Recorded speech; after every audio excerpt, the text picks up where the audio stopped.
the RC of the Hyundai I20 which was used for the blast. This is the same Hyundai I20 which supposedly had, as per top intelligence sources, the IED which exploded and now has led to the death of 9 people. That is the RC on your screen. As you can see that the RC is in the name of Mohammed Salman, who has been detained by the Haryana police. You can see his name in the top left corner of the RC. The manufacturing date is 2013 and the validity of this RC is till 2029. So this was a valid RC, even though Mohammed Salman is saying that he sold the car to a man named Devendra. He did not change the main paperwork, the RC paperwork. The car is still in his name. You can see that the car number as well as his name is on the document associated with this car, which is valid up till 2029. And you can see that it's registered. The address has been registered in Shantinagar, Gurgaon, which is why he has now been detained by the Haryana police in connection to this terror attack. That is the details got to us by our reporters on the ground. As you can see, that is the individual on your screen, the owner, the original owner of the Hyundai I20, where the IED was supposedly fixed, which exploded outside the Red Fort metro station. Mohammed Salman, son of Mohammed Shahid, and the registration date is of 18th March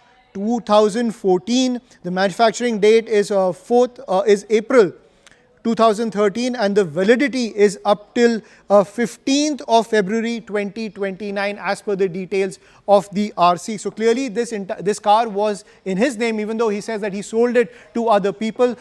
Now several reports suggest that this Hyundai i20 has gone through several ownerships, but the paperwork is in the name of Mohammed Salman, who has now been detained by the Haryana police. And that is Mohammed Salman on your screen, and that is the RC that CNN News 18 has accessed. You can see that this Hyundai i20 is registered to the address house number 63 on the 3rd floor of Shantinagar, Gurgaon. HR 122001 is the address on the RC. So this also throws up more questions. Who did Mohammed Salman sell it to? How did it go from Mohammed Salman to several owners and then finally at the Red Fort, outside the Red Fort metro station where this blast took place? But the big question emerges, what is the chain of ownership surrounding this Hyundai i20? Anshul is also joining us on the broadcast. So Anshul, that is the big question at the end of the day. The paperwork is in the name of Mohammed Salman. That's what the agencies have to go with. But to move ahead, to crack the chain of ownership, to finally come to know which terror module is responsible for this attack, that is the big daunting task ahead of the agencies.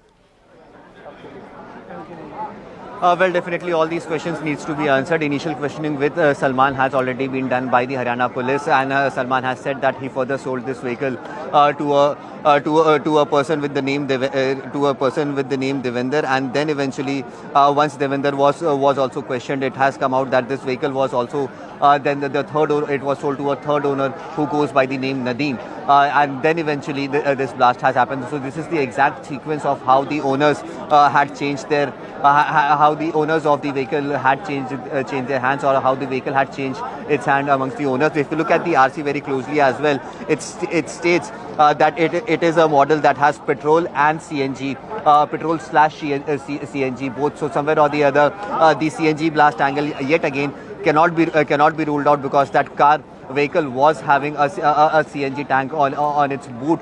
Initial investigation by the Delhi police suggests that the blast happened on the rear side, that is near the boot of the vehicle, and from there, as the blast exploded, there were vehicles that were lined up behind it on this very red light itself. And once the blast happened, then the other vehicles also caught fire. There were a few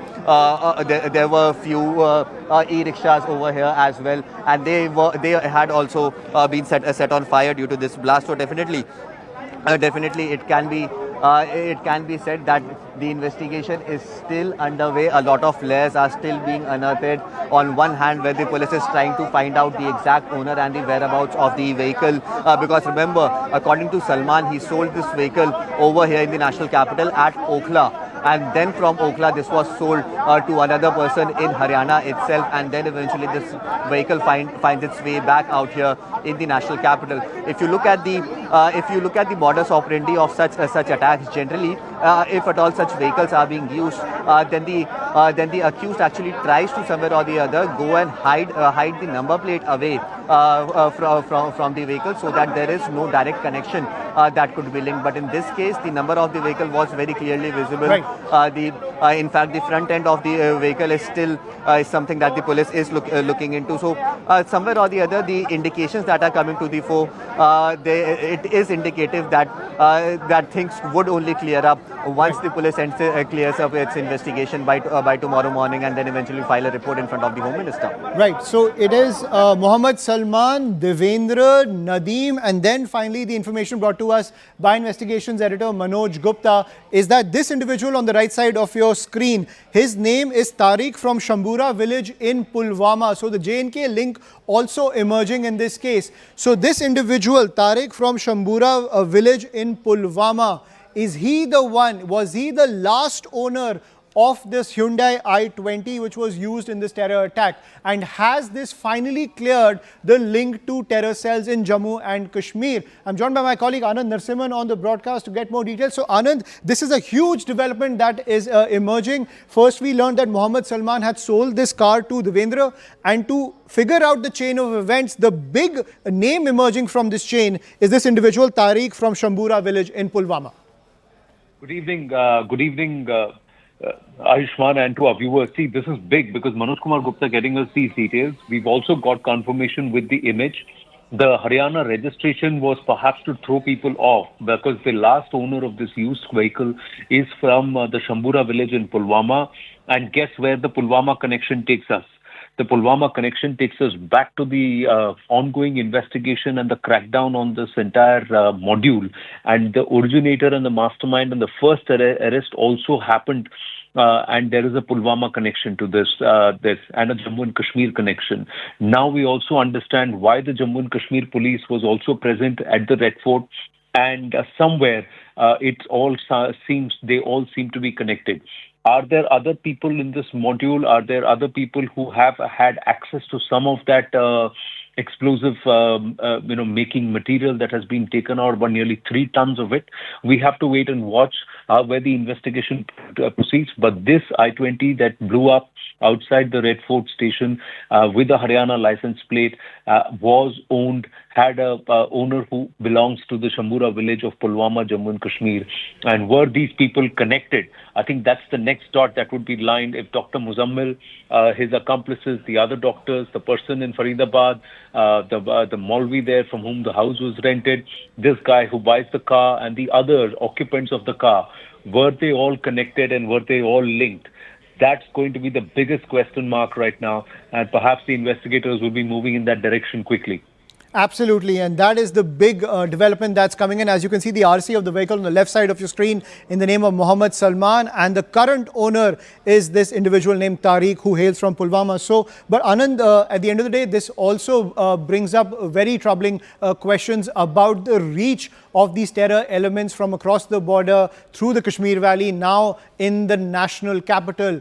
The busts that have been made in the Dhoj village in Faridabad, where close to 3,000 kilograms of IED making materials have been seized, along with rifles as well as ammunition. And now this link to J&K over a blast that has taken place in the heart of the national capital.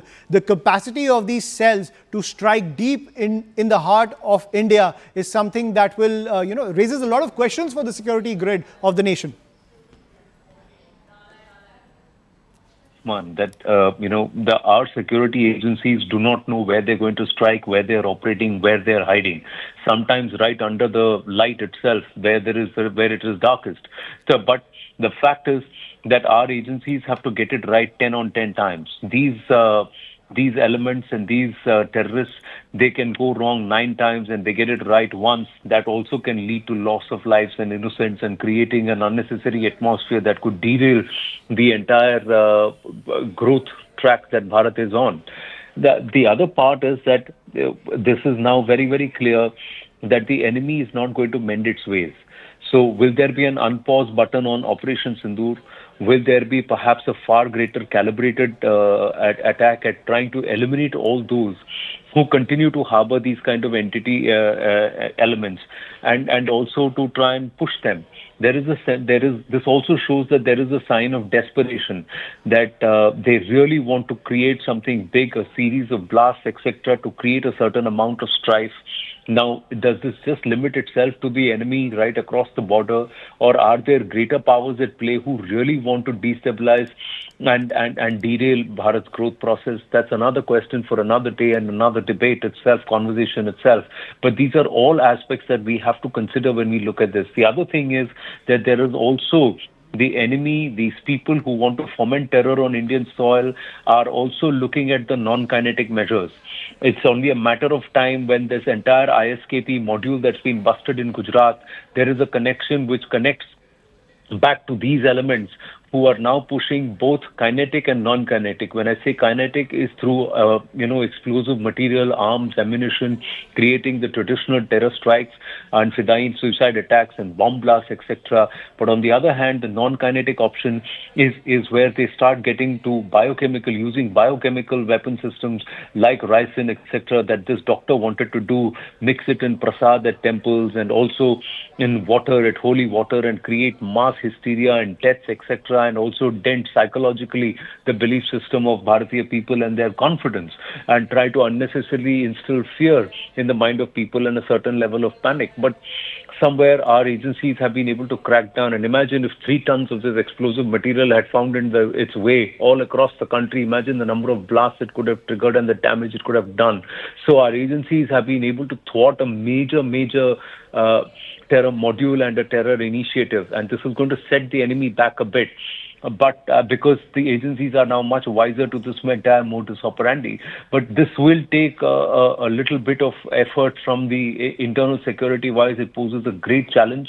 And one has to just see whether the dynamics of the tri-services exercise just assume a different dimension going forward in the coming days, given what has happened in Delhi today and what's unfolded over the course of the last 48 hours, and more importantly, over the course of the last week, ever since the first arrest was made by JK police in Pulwama in Jammu and Kashmir. Right. Anand, at the same time, is it time that the security agencies also rethink how we look at OGWs? At one point, OGWs were only seen as terror supporters within the valley, providing logistics to terrorists coming from across the border. Now, with this entire cell that has been busted with an attempt to develop ricin, then the 3,000 kilograms of IED making material busted in Faridabad, and now the Pulwama link to the Red Fort terror attack. Should we now look at the OGW nexus as beyond Jammu and Kashmir?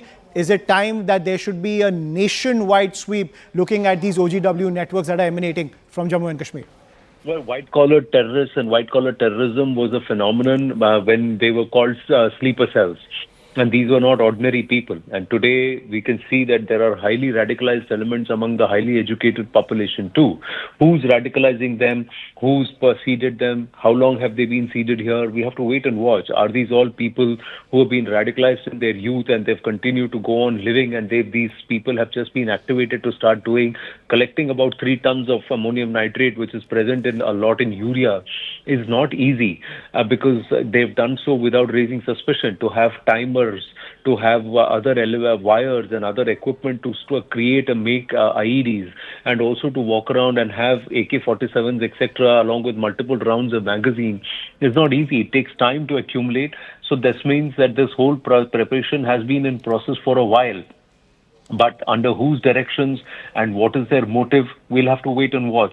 But yes, we will have to double up the efforts and perhaps weed out some of these cells, sleeper cells, and some of these terrorists who have embedded themselves deep within Indian society, and they've tried to hide in plain sight. But kudos to our central agencies, our intelligence agencies, and also the state police, because for the state police functioning, machinery to coordinate with each other, cooperate with each other, and to work together in the interest of the country is a big step that we are taking. Because earlier we would see, police try to quibble over credit and also not allow access, and be using this entire internecine rivalries between the state police, etc. units. Terrorists and nefarious elements used to get away with trying to hurt innocent people, but all of that has stopped, and I think that's a big fillip. But like I said, our security forces are faced with this daunting challenge of not just shooting in the dark, but having to hit bullseye every time, because they've got to get it right every time. And for the terrorists, they can try 99 times out of 100, and just that once, if they get it right, they can wreak a lot of havoc and cause damage across, at various levels, physically, psychologically, emotionally, and of course nationally, in terms of reputation of the country. So there are multiple dynamics, but this is a big step forward in the investigation, which perhaps closes the loop, or perhaps makes someone lean towards what's happened in the last 48 hours and link it with that very terror module. Right. Thank you, Anand, for getting us that update. Let's get to our guest.